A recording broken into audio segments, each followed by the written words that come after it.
Good morning. Well, this is a shelter lean-to I took with me on the Appalachian Trail. We'll get back more to that later. Okay, my pack was Hidden Woodsman. I did probably 94% of the trail with the Hidden Woodsman.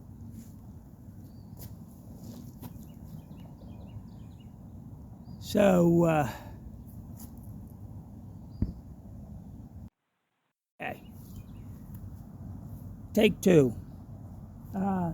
This is a tarp I took on the Appalachian Trail, thinking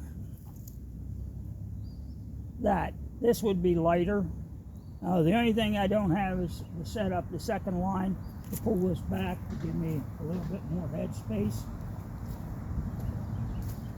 This is my pack, the Hidden Woodsman Deep Woods Ruck. Okay. I think I'm on the wrong side here. I did about 90% of the trail with this ruck. I'll be doing another video on it. This is my Dakota Woodsman's pantry. There's 4 jars in there, and there's 4 meals. I put the second one on, and it's got 4 meals.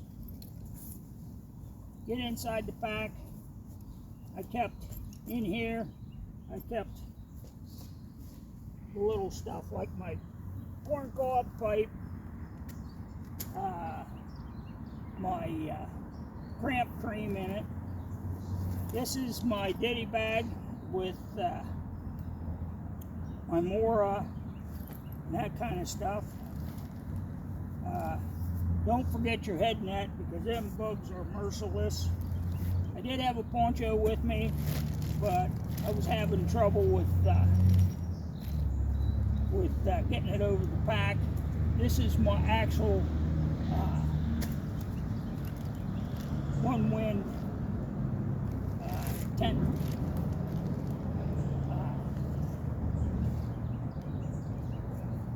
Lay down on so you keep out of the mud. An extra pair of socks. That was another dumb thing I did. I should have taken 3 pairs instead of 2 pairs. I had my puffy coat. I had long john top and bottom. I had goose down throw.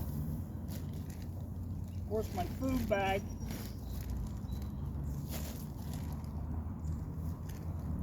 My extra blanket. My reactor sleeping bag liner. My buff. I took that and I put that. This is my sleeping bag. It's a Snug Pack jungle bag. We'll get into that later. For super emergencies, I took an SOS bivvy. Down booties to keep my feet warm. There's my long john. And you're saying, well, why'd you take them off? Schmog. Believe it or not, this was a lifesaver.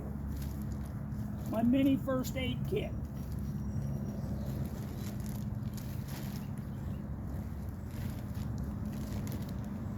My Kermit pad. A t-shirt. A blow-up pillow. Extra cordage.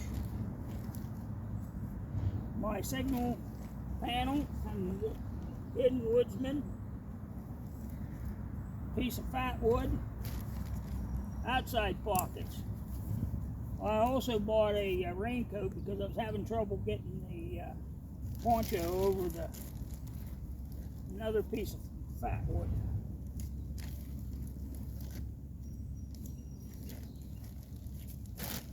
Also, I carried my titanium wood stove and my stainless steel grill. I carried my titanium pot, cup. You've seen the video on my kitchen.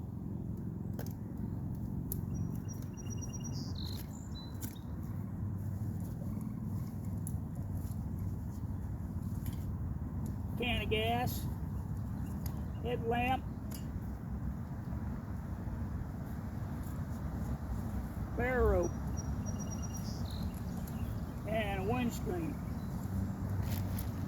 This pocket, now these are not what I took. I took, these are canteens, Swiss canteens. I took smart water bottles. I had 3 of them. Also, a water filter. That was pretty much it, other than the hiking poles. And like I said, my food bag. And I want to say one thing about this. Do not forget a hanky. I had tree pollen was terrible, and I had to keep blowing my nose, and I had to buy that on the trail. Also, I had my journal, my pen,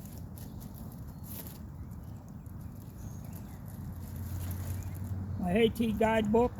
Even though it's a 2018, it still gave me a lot of information. And I took 2 trail maps. One I gave to a kid from Mississippi, because he was going down through the Bigelows to quit. This one, and a compass. Yeah, sometimes you gotta use the map.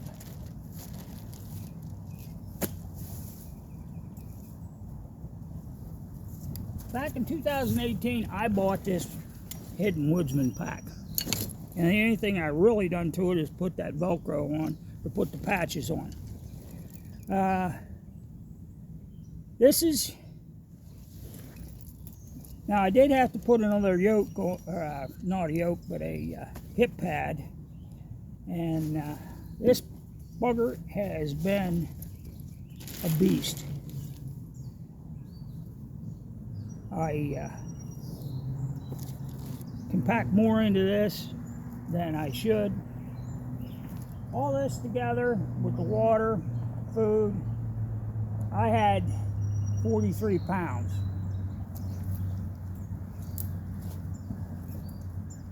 Now that sounds like a lot, but remember, there's 5 days worth of food. I was getting resupplied in the 100-mile wilderness. I got resupplied again at the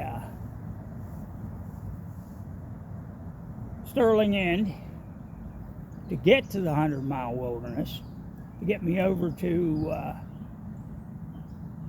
the hippie chick. And I got resupplied, washed my clothes, and I bought this because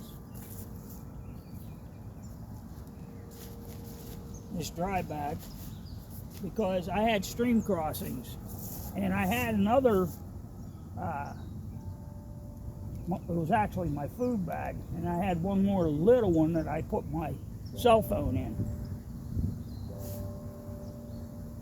The only thing I wish I'd have done is taken and brought in 3 pairs of socks and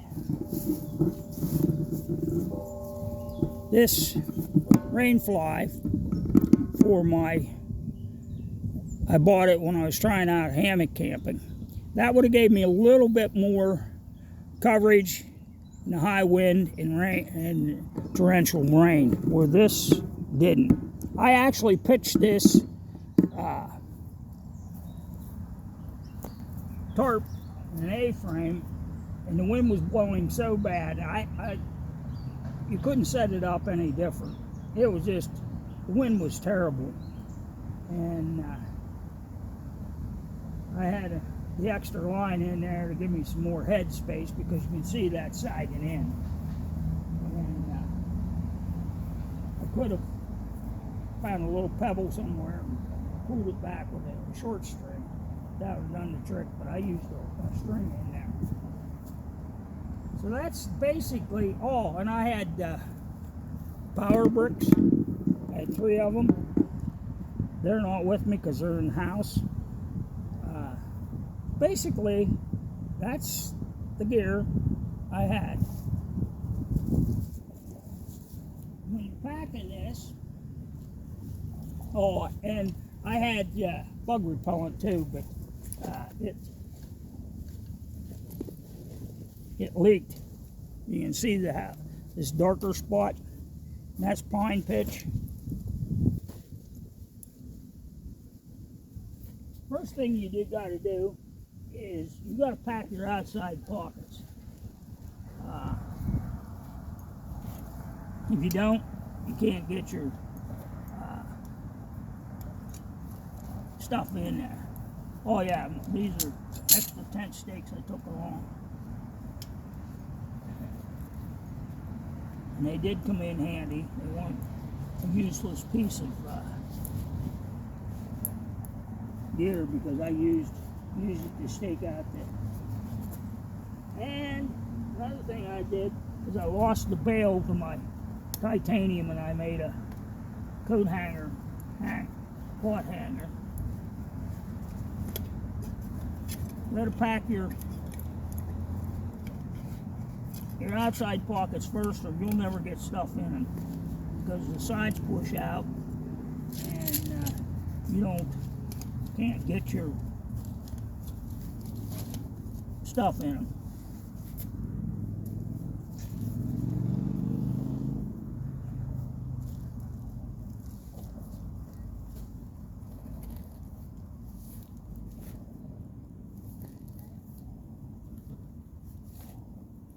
Oh yeah, one thing, don't forget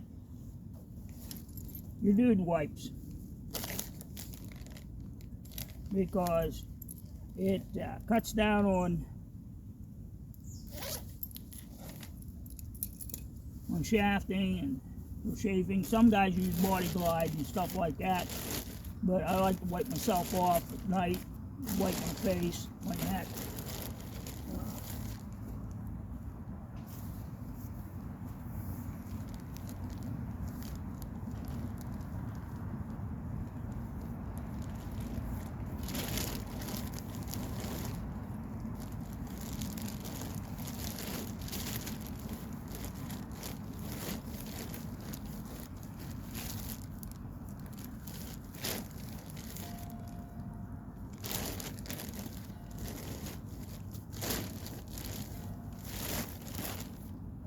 I did forget a pack cover. Wish I would have, because it would cut down weight, because with so much rain. And I'll put the bedding in first.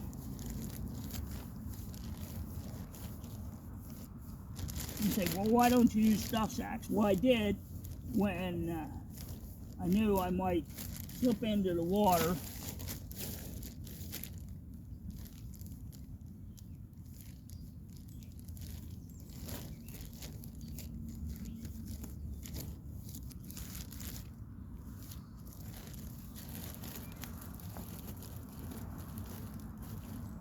And I did, right before Long Pond, in the 100-mile wilderness.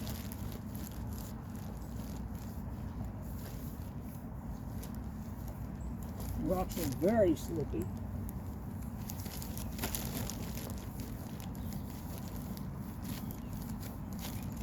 What I'm doing is I'm shoving this stuff down into the pockets, so that Every bit of space is used in this rock.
Like I said, don't forget your gloves, because them mosquitoes were biting me all around here, and they were even going up the sleeves. They were pretty bad.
Excuse me.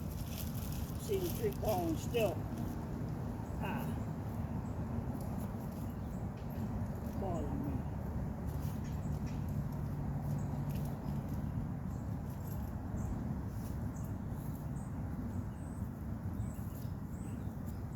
Now, get into the jungle bag. I picked it because it was small and light.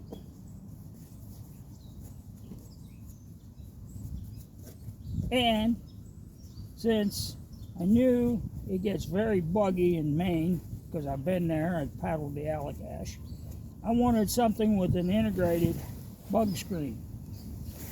Now, when I was going through the Bigelows, I didn't have enough. This wasn't warm enough. And this does have a zip in, zip out bug screen.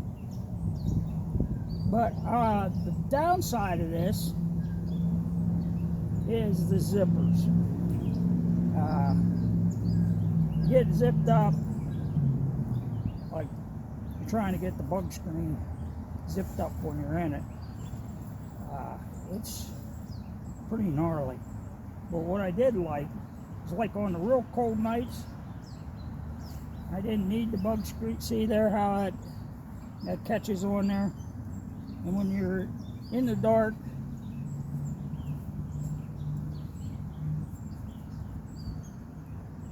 and you have to go to the potty,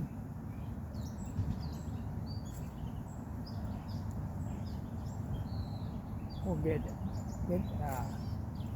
out to do anything else,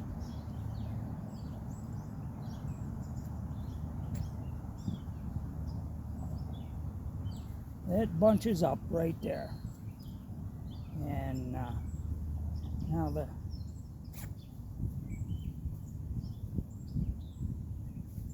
there is a little pocket to stuff this in.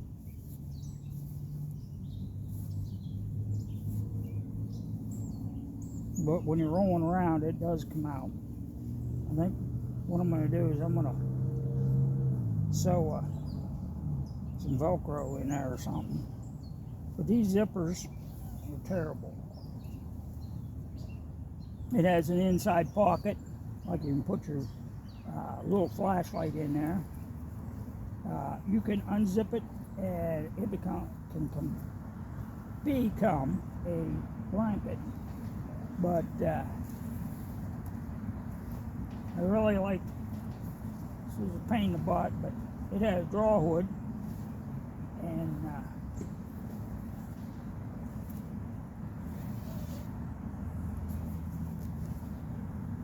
I would take my draw, in real cool nights, I would be in my long johns, 2 blankets, the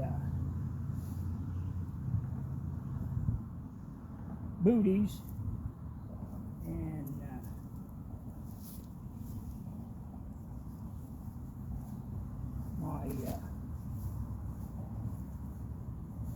they snuggle down in there, and it was really nice. Now there was, towards the end of the 100-mile wilderness, we got way above 60 degrees, up into the 80s.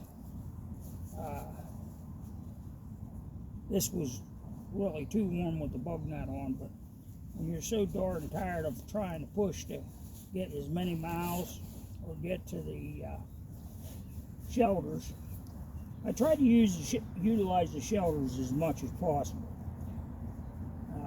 One reason is there's so many roots and rocks up there that if you're bivvying out like this, you're going to share it with a root or rock, and you're always going to roll onto it, and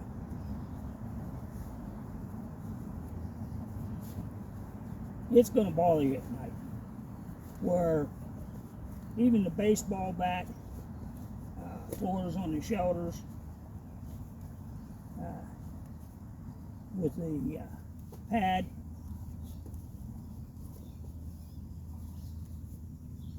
you didn't mind it so much. But those roots, they always stuck up.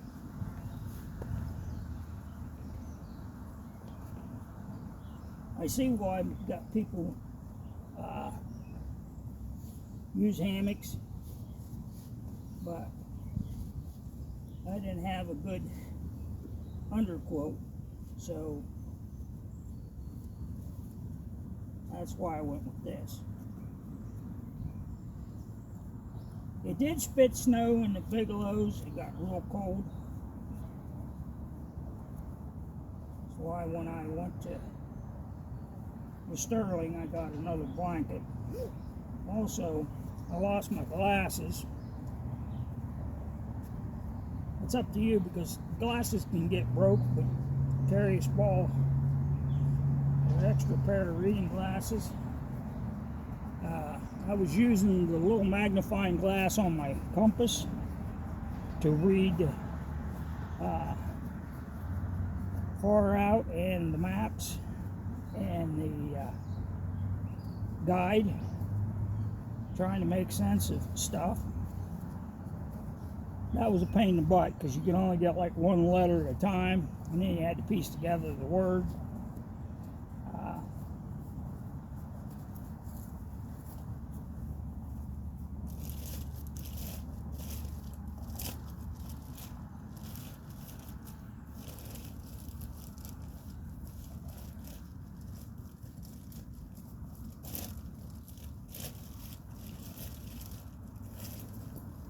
Generally, I pack the sleeping bag down the bottom. Packing up this, I'll just throw it in here.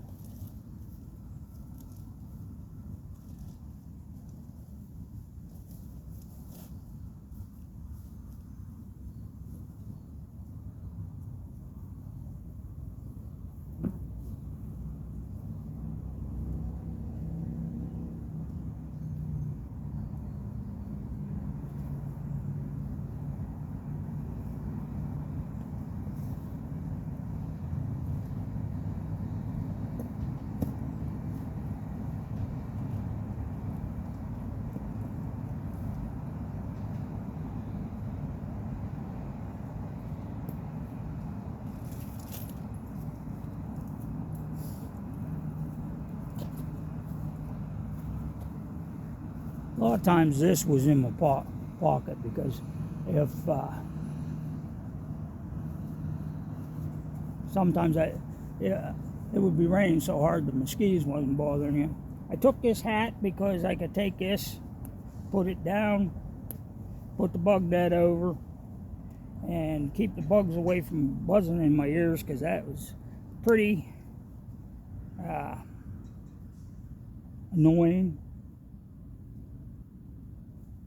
I know this here is laying over, but the ground's harder than the rock here. So that's what I took on the AT. Although U.S. mail didn't cooperate, I wanted to take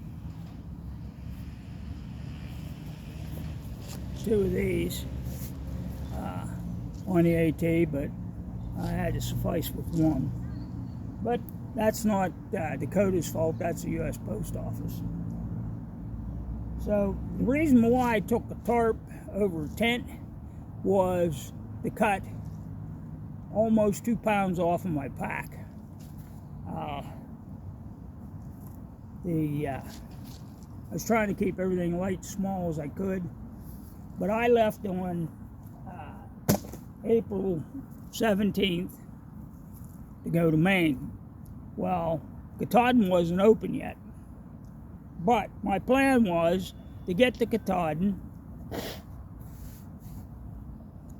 and try to summit by the 17th of June, 1 month.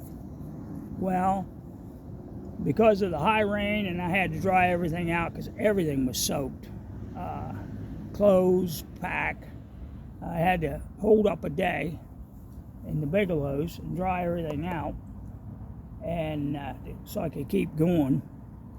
And then I agitated my knee, and I took a day off and stayed at the shelter an extra day, resting my knee up. But I did bung it up 3 times.